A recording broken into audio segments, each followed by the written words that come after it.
এখন আমরা দেখি যে আমাদের বর্তমানে বাংলাদেশে ইউরোপের একটা ট্রেন্ড শুরু হয়েছে। আমাকে ইউরোপে যেতে হবে যে কোনো মূল্যে, যে কোনো মূল্যে আমাদের ইউরোপে যেতে হবে ভাই। ঠিক আছে, এটা আপনি প্রিভিয়াসলি 4 বছর 4 থেকে 5 বছর পূর্বে এটা ছিল। আমাদের শ্রমবাজার বলতে আমরা কি বুঝি? বাংলাদেশের শ্রমবাজার বলতে আমরা বুঝি কিন্তু মিডল ইস্ট, মধ্যপ্রাচ্য, সৌদি, দুবাই, কাতার, বাহরাইন, এইসব দেশেই কিন্তু আমরা মিডল ইস্টেই কিন্তু আপনারা বছর পর বছর বাংলাদেশ থেকে শ্রমিক গেছে, তারা ভালো ছিল, প্রতারণার শিকার হয় না। কিন্তু এখন বর্তমানে আপনার ইউরোপের একটা ট্রেন্ড শুরু হয়েছে যে ইউরোপে আমার যেতে হবে ভাই। ঠিক আছে, যে কোনো মূল্যে ইউরোপে যেতে চাই, সেটা বডি কন্ট্রাক্টে হোক, লিগ্যালি হোক, যে কোনোভাবে আমাকে যেতে হবে ইউরোপে। বাট আপনারা কি বাস্তবতা আপনারা যাচাই বাছাই করেন ইউরোপের ভিসা কি হচ্ছে ওরকমের?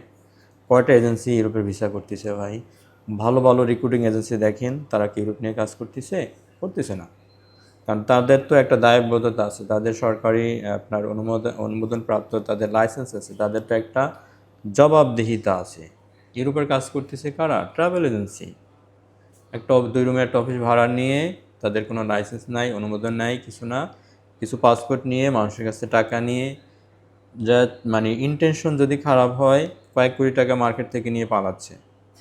যদি ইন্টেনশন খুব ভালো হয়, সে আপনার কাছ থেকে টাকা নিয়ে অন্য জায়গায় বিজনেস করতেছে, অন্য ব্যবসা করতেছে। এটাই তো বাস্তবতা ভাই। ঠিক আছে, তো ইউরোপের জন্য আপনারা যারা ভাবতেছেন ইউরোপে যাবেন, ঠিক আছে, আমি আপনাদেরকে মানে নিরুৎসাহিত করতেছি না, আপনাদের বলতেছি আপনারা অবশ্যই ভালো একটা এজেন্সি দেখে যান ভাই। ঠিক আছে, আপনারা অবশ্যই একটা ভালো একটা এজেন্সি দেখে ইউরোপের জন্য পাসপোর্ট সাবমিট করেন।